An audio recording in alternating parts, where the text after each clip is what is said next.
and welcome back. So we have a big event happening this weekend. I am attending my first vendor event. There's going to be 40 vendors there at an apple orchard, food trucks, music. So I'm super excited. So it is now Thursday and we are going to start harvesting our zinnias and maybe a few other flowers. And hey, if you're new here, my name is Christy. I am located in Western Massachusetts, Zone 6A, and this is my second year selling flowers at my roadside flower stand. And as I mentioned, my first time attending a vendor event. So I'm super excited. I plan on taking wrapped bouquets and mason jar arrangements. So right now, my goal is just to start harvesting things that I know will do really well, being held for about 2 days. So we are going to start with just zinnias today. Tomorrow for Friday, I'm hoping to make some of the arrangements at night. So I'm not just doing everything on Saturday morning because I have to be there for around 8:30 so I can check in, see where my booth is located, and then start setting up.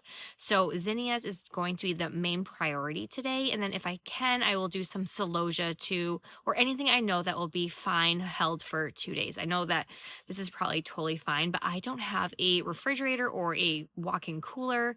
I only have one fridge in my garage, and right now it's holding probably like 60 sunflowers, little baby sunflowers that is. So we are going to start harvesting, and then I'm going to hopefully be able to document everything so I can share how it goes. So right now, let's see what zinnias are blooming, and I'm hoping to maybe get some pictures too and not be fully rushed. And then my game plan is Friday morning. I am hoping to harvest maybe some of my dahlias and some other flowers, and then I will do some harvesting once I get home from work, and then let them condition for a few hours, and then start arranging once the kids go to bed. Hopefully that'll give them a good 3 hours or so to condition, even though normally I like to do everything on the day of. So hopefully everything will work well. So let's get to it. So right now I am going to fill up 3 buckets, and I kind of like to double bucket them just because sometimes I feel like these are flimsy. But I do have my CVBN tablets that I will be putting one in every single bucket so that way they can hold in this. I've been using this for all my sunflowers, zinnias, basically just about everything, but maybe like my dahlias and snapdragons have been getting one of these, and then everything right now has been getting just some fresh cold water, and then I will put flower food in them once I start arranging them. So we're going to get all of these buckets. We are going to start in the tilled bed side, and then we'll work our way to the raised garden beds. And if I have time, I am going to harvest maybe after the kids go to bed all of the zinnias that I have in my front yard. I actually planted all of those once I found out I got into this vendor event. It was like my Hail Mary, let's just see how many zinnias I can plant out front. We've been doing pretty good. They look great, but the bunny has been eating some of them one by one. So I'm just glad that I have them for the vendor event. I think they do these every single month. I'm not quite sure. I know they definitely have one in the fall. So we're going to see if I do a decent job and if I want to sign up next time that they have one. So we're going to make our way over once I get these into the buckets. I do want to mention that these buckets were washed at 5:30 in the morning today, so that way I didn't have to waste time doing it. So I was actually ahead of the game super early. I think it was like 55 degrees. It was just super cold compared to what it has been lately, but it's a beautiful day. So I'm just happy that it's not raining and the sun should be out over the next few days. So I'm super excited because I have been saving these and I cannot wait to use them. So we have some nice big Benry's Giants that I have been saving, and salmon as well. But I also need to make sure that I save some. So what I like to do is I will take any that have these little florets in the middle, the yellow. I will harvest those. But if I still see that there's petals still forming, I'll probably end up leaving this for next weekend. So like, they're getting so big and I'm so excited. We have lots of white over here. So like this one would be one I would definitely harvest. This one is still just like, look at all the petals. I might leave that for next weekend. We'll have to wait and see. But we have lots of zinnias.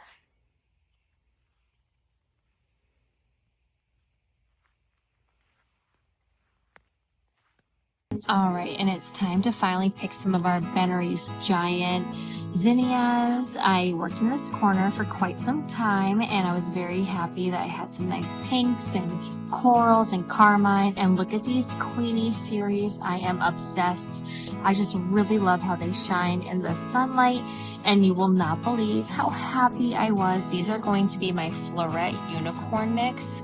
They are gorgeous, so many nice shades of sunset colors. I wanted to keep them all for myself, but obviously we had to use them, but they just glistened in the sun as well. So very happy that these grew so well for me. And then I have some other Veneris giants and some mixes over here. We have some nice purple, and then we have some more pinks and oranges and yellows that I will be adding in as well. But I just love how nice and full they look. And then finally, I am harvesting from my lemon basil and cinnamon basil. It smells absolutely divine. Okay, so it's now 8:10 at night. Kids are asleep. Well, somewhat, I would hope. And I still need to harvest. So I was able to do as many zinnias as I possibly could. Still trying to leave some for next weekend. I always do the wiggle test, and then I always look to see if it looks like some petals are still developing. I will leave those on the stems because I would love a higher petal count if I can, because they look nice and full and just overall so much better than a single. So with the zinnias, we are done for right now. I'm hoping now to do my Rebecca, and I have some Lisianthus that I'm hoping to use. Some of them don't have that many buds. They only have like one or two. So I'm actually just going to cut those, and then I'm going to put them in my refrigerator with the sunflowers. And then my Rebecca, those will just go in the basement with the zinnias. And then if I somehow can get some time, I'm going to try and get some celosia as well. But the good news is I'm not in until 9 o'clock tomorrow, so I can harvest maybe some dahlias and some other flowers earlier in the morning before we head to work, because I'm always up super early anyway. So I will show you afterwards what I have in the garage, because it's just going to take so much time to record and set up and stuff. So I will show you in a little bit what we were able to harvest on a Thursday night. So I know that the lighting's not good, but I have to show you this Lisianthus stem. Because, okay, it is, oh my gosh, and the bugs are so bad. So stinking long. It's so long. Look at that. It's like half of my body. I am so excited. So this was my first time growing Lisianthus from seed. Oh my gosh, it gave me a heart attack. Worries for the first like 2 weeks before it started to germinate, and then keeping it alive. But I mean, this stem is so dang long. So I'm super excited to add some of these to my bouquets this week. So I don't know what I'm going to pair it with, but I'm super excited. But I just had to show you that I do have some Lisianthus, not that many. A lot of them are hopefully going to bloom for next weekend, which will be great because I have so many sunflowers I'm hoping to save for next weekend too. So I would like to do some arrangements. I have like Lisianthus, I have a lot of hydrangeas blooming, and I'm hoping to just do a couple of Lisianthus bunches and then some sunflower bunches as well. So yeah, super pumped about these. And the Lisianthus were doing so well, even though there are actually so many weeds in here. You can see some of the grass poking out, but they're still blooming nonetheless, and they are super tall. So I was so happy how they look for the first year growing them, which means I definitely will be growing more next year. All right, I was able to get some zinnias and some Rebecca, more zinnias, and then some celosia and a little bit of straw flower and some status. And here are my sunflowers and some Lisianthus in here. And I have even more sunflowers out back. All right, so I am beat. It's like 9 o'clock. I have to get everything into the basement that is not in my refrigerator. They will stay down there until we make our arrangements, and we still have so much more to harvest tomorrow morning and then probably tomorrow night. So I'm not quite sure if I'm going to be able to start making anything come Friday night, and I might just wake up early on Saturday morning so I can get together. In worst case, I can just make some stuff while I'm there. So Yep, I'll show you if I get anything harvested tomorrow and how everything is going. So I spent one morning, I woke up a little bit earlier and I started wrapping my mason jars. This was super helpful. I do have a whole tutorial on how I wrap my mason jars. I'll make sure that I link it below in the description if you would like to learn how to wrap them. In doing so, you will be having more of a forward-facing arrangement, but I can just sit, I'll put on a nice YouTube video, I have the kids still sleeping, and then I pre-cut everything to an 18-inch by 18-inch or roughly or so square with my craft paper, folded it in half, and then cut it so I wasn't using the full square, which was a great tip that one of you gave me, so thank you so much. And then, yeah, I just kept on going, and I was able to just get this done before the kids woke up, so it was super helpful to have these already set and ready to go when it came time to making the mason jar arrangements.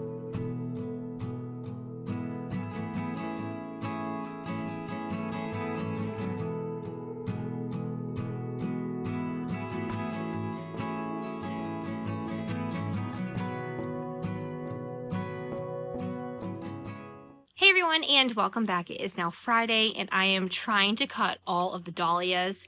I am rushing and rushing, so hopefully they will have some time to condition in my basement. So hopefully I can start my wrap bouquets, but we're going to have to wait and see. It might just be like a mad dash tomorrow morning and then finishing some up while I am at my vendor event. I'm just going to position the camera so you can see me take my sweet time harvesting these because I have my son out here who is not having it, that his sister is not here to play with him.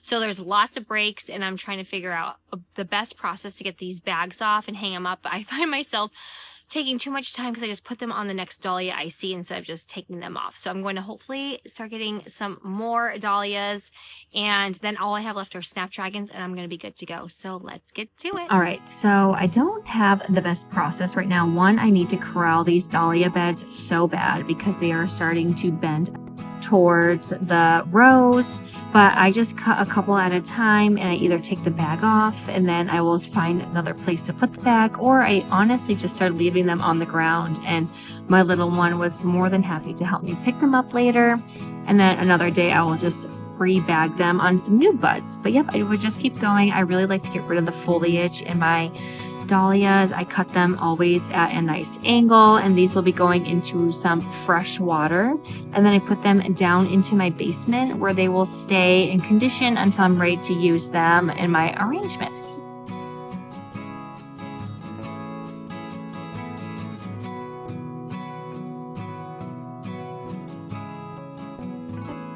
And time to move on to some snapdragons. They were not the best this year, and I really think it's just because they weren't getting the correct amount of sunlight. So they weren't like those nice tall thick spikes, but needless to say, the Madam Butterfly ones were looking great, so I used a lot of those. I have the rose, and then I think it was like a bronze color, so I was very happy I had those. I just love how elegant they look with the little like frilly flowers, so I will definitely be doing those again next year.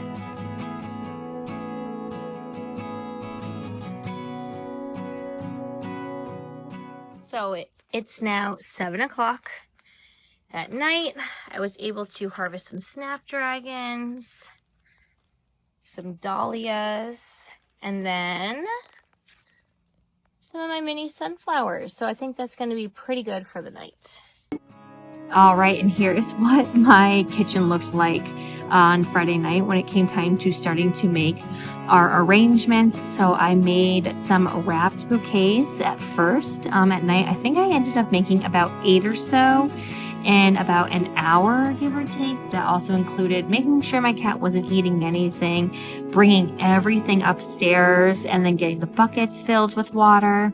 And then I also stayed up a little bit later and made a handful of my mason jar arrangements. I added a little bit of lemon basil into every one. Lots of hydrangeas were being used, dahlias. I try and put at least 2, or if they're smaller, 3 dahlias in each of my mason jars. And I've been doing a little bit better with getting out of my normal color palette, so that was nice. But the kitchen, I mean, it just smelled so good from this lemon basil. So highly suggest using that if you have not already. And then look at this next little thing. I added these with my shorter stems. I used some coleus, and then I used any of my straw flower status and sunflowers into these mini 4-ounce mason jars. All right, it's going to be the next morning. I didn't take any good footage, but I did say that my stand was closed with a sign with the address where I will be selling my flowers. This was at an apple orchard, and they were sharing some of my flowers, and this is basically all I got. I took such a bad job taking pictures, but I did absolutely love my setup. So I made a banner, and I made that banner just at CVS. They had a promotional code, and it was only $15, which was great. And then I got these really nice tablecloths from Amazon. They're super stretchy. So I got a 6-foot one, and then I had all of my mason jars, and I also had my mini 4-ounce jars. And then I had in the corner a rack with some of my wrapped bouquets, and then I put the other ones on the ground, and I had a nice front and center booth, which was so nice. And I would say about 80% of my flowers were gone within the first 2 hours. However, I did bring some extra flowers, so I was making some wrapped bouquets and mason jar arrangements on the fly. When I had a lot of flowers, I would ask what color they wanted, and then those would get snatched up as well. So I definitely suggest bringing extra flowers if you have some. People really loved being able to watch me make the arrangements. And then as soon as one went down, like I said, they would go. And I would say with maybe the last hour and a half or so, I only had 2 of my mini 4-ounce mason jars left. And then those were sold within the last half hour to one of the vendors. So I completely sold out. It was amazing. And I even told customers, hey, I could probably still put some out at the flower stand on Sunday, just so they were able to still get something if they were not able to that day. So yeah, it went so well, and I was so happy that I attended, and I will definitely be doing this in September. So all in all, I sold out of everything. I'd still have some flowers left over. There just wasn't enough where I felt like I could just keep pushing out bouquets or those little baby mason jars. And I didn't want to put out a product that I just wasn't 100% in love with. So I took them back, and hopefully I can put some more flowers out tomorrow. But yeah, I did so well. I couldn't even tell you how many I made because I just lost track at one point. And I did have my mom helping me, which was great, so she could get some things done while I was helping others. I was so pumped to be able to meet a lot of my local community members. And the main purpose of me going there was not just to sell flowers, but I really wanted to get my name out there about my business. So I had lots of business cards taken, which was nice. I talked about how I can do events for birthday parties or bridal showers or baby showers, how you can do DIY buckets as well. So it was really nice just to get my name out there. I made sure I handed out my business cards. They had my address on it. And then I would remind them that I'm open every single Saturday at 9 a.m. at my roadside flower stand. And it's just 2 minutes down the road. So that at least they had a reference if they didn't know exactly what street I was on. So I also had lots of local customers come, said they loved stopping by. Oh, it was just really great to be able to chat with people. And some people just really liked watching me make the bouquets on the spot. So unfortunately, I wish I had more footage. Next time, there's going to be one in September, so I'm going to participate in that one. They do 2 a year, but for the $30 entrance fee, I thought it was a no-brainer, even just if I didn't sell as much as I was hoping, which, again, completely sold out, which was amazing. At least I could get some more customers, hopefully, in the future. And as I mentioned, I was able to make some on Sunday. I wasn't going to, but you know what? I said, heck with it. I'm going to do it. So I made 3 of them. And then these are the little mini mason jars. I would put either some little baby Lisianthus in there, but mostly sunflowers because they were so small. It worked just so nicely. And I just cut up a ton of Rebecca. I made 3 of them, and then I just loved it. Some of these mermaid tails, so I had, I think, only 2 left at the end of the night. So it's nice little extra profit on a Sunday. So if you would like to stay tuned and see everything that's happening at the roadside flower stand, make sure you hit like and subscribe and hit that bell button, and I will see you all next time. Happy gardening. Bye.